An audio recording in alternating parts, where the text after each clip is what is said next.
Hey, okay, everybody. So it's now week 9, and we're just about done moving the hydrogen fueling station. So again, I want to apologize to especially to Will Stallman and Ernie Orr, who've been patient out there in Cyberland while we're moving this hydrogen fueling station. But want to let you know where we are moving forward. So let me get into the website for 242. This is all a little bit different now. Looks like it's ripping along pretty good though. Um, what I wanted to do is show you that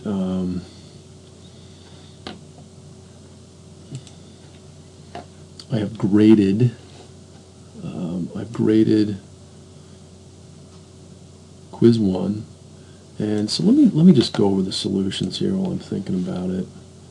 Documents, courses, 242, wind and solar, exams. Okay, so for quiz 1, I'm going to blow this up a little bit. Looks like you guys put some pretty good time and effort into this problem. So now, as you might have noticed, there are some errors in JAW. You might also notice that I've uploaded the first 3 chapters of JAW. And what you probably notice in JAW is that there are some typos, and this is one of them. Sorry, jeez, Brad Layton.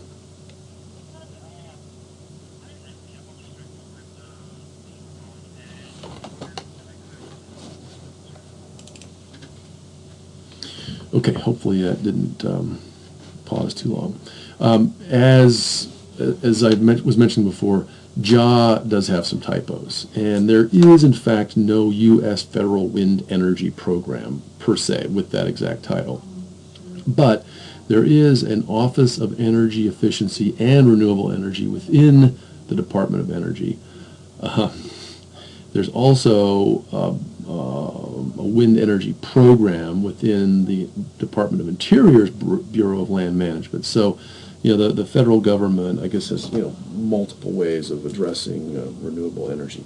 They don't offer grants per se, but it looks like they fund research development through competitively selected cost-shared projects. Now, whether that means a loan, whether that means a grant, it sounds like kind of neither. It's something where you put some money in, they put some money in, and everybody gets the money back eventually. So I'm guessing, in terms of cost shared, hopefully there's also profit share as well.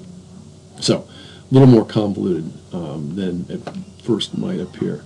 Also, we can see that this guy, Jose Zayas, is the program manager at the Wind and Water Powers Technology Office, which is just one little office there within the EERE.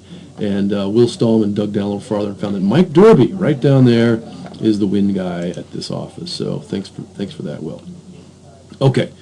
The next one, and I just answered. I'm just going over a few of the more problematic questions from Quiz 1. The next one here is that, yeah, of course the wind fluctuates. There's no one fixed power number at any given point in time. So you can, obviously getting back to the difference between energy and power, there's no one fixed amount of power that's always being delivered from primary energy sources. That's fluctuating, obviously. But one could then go back and integrate over time how much energy was produced, in a month, in a year, etc., and then come up with a percentage for that time frame.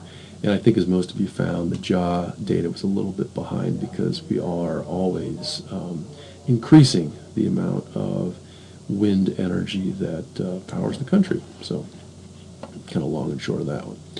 Okay, next one. Let's look at the the energy in a cubic meter of air flowing at 10 miles per hour. So all we're going to do is go back to our,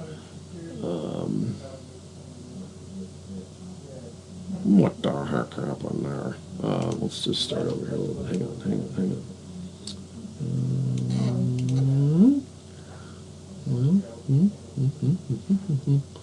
Oh, Let's just do it this way. I'm going to make a quick little edit. I'm going to do E sub V.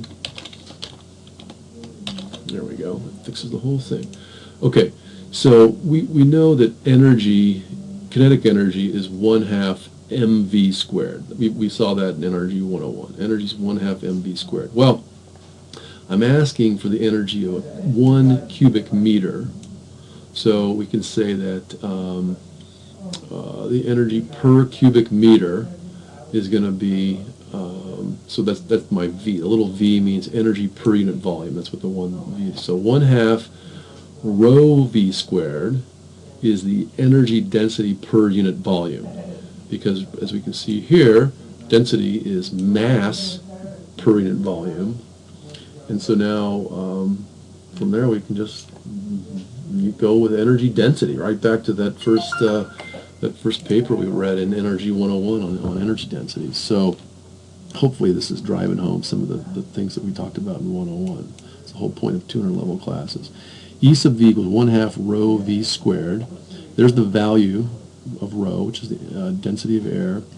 V is the velocity of the air that it was given, which was 10 miles per hour. Converting that to meters per second gives you 4.47 meters per second. Now, all we got to do is substitute in. So 1/2, there's your 0.5, times the density, 1.2041, times the velocity squared, 4.47 squared, gives you 12 joules per cubic meter. Not a whole lot, not a whole lot of energy, but that's just 1 cubic meter, and that's how much it has just moving through time and space, as it were. So there's a lot of cubic meters in the atmosphere, so they start to add up. Okay, so there's your energy density problem. I think most of you did okay on that one. Okay, and then the next one, I had you out there at the Hellgate wind turbine to try to figure out if you could actually sit on the ground and estimate the blade length of the turbine, knowing that it was hitting the theoretical Betz limit. So the Betz limit, which we should go over here in lecture soon, is actually 16 divided by 27. That comes right out of a calculus formulation, is 0.59. You can think of it as an efficiency. 0.59 or 59% is a theoretical limit on the efficiency of a wind turbine. We can show that derivation later. Now, we know, and I think we derived this in NRG 102, what power is for a wind turbine. Power is 1/2 C sub D, and this is the drag coefficient. It's the efficiency.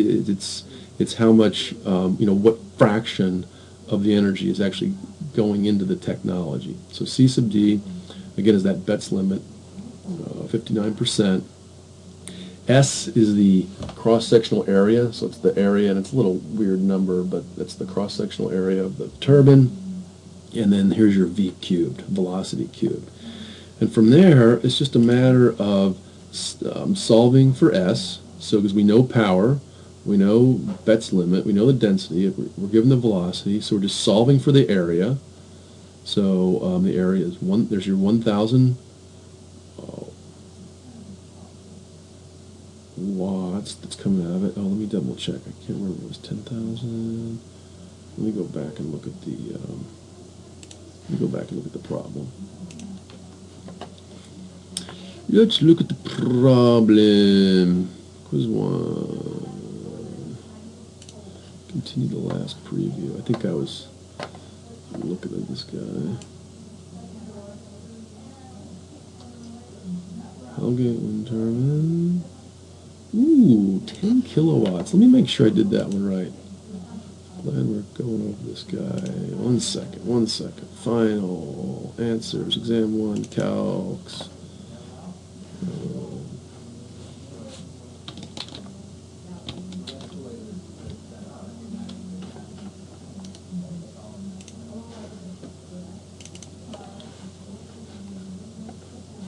Why does Excel have to be so weird? Just open the file. Woo!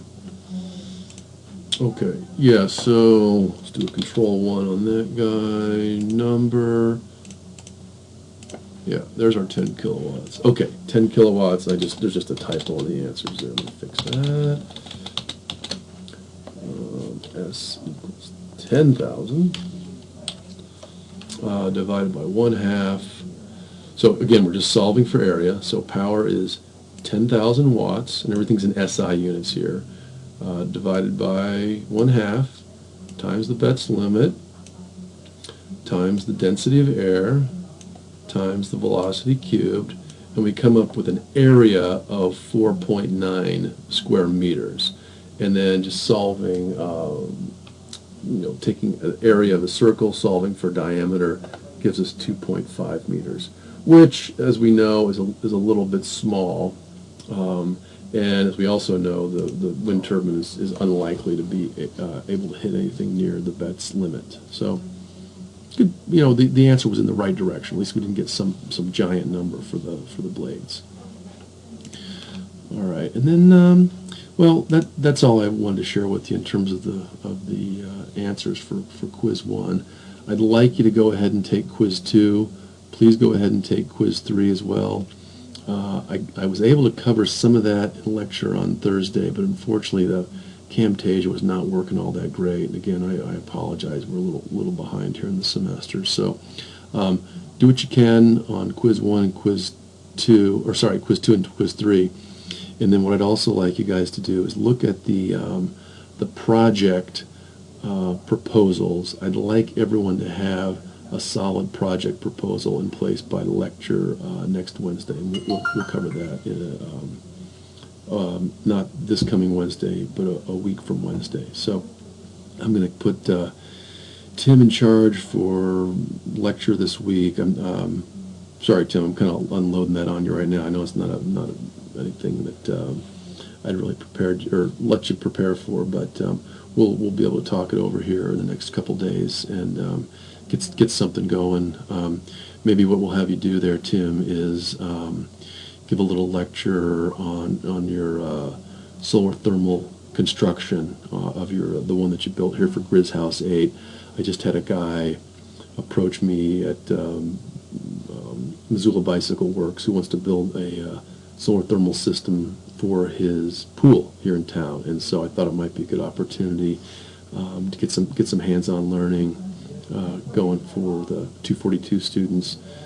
Probably next year, maybe a little bit of planning this fall, but then do an install sometime next year. Okay, that's it for now, and we'll see you next week.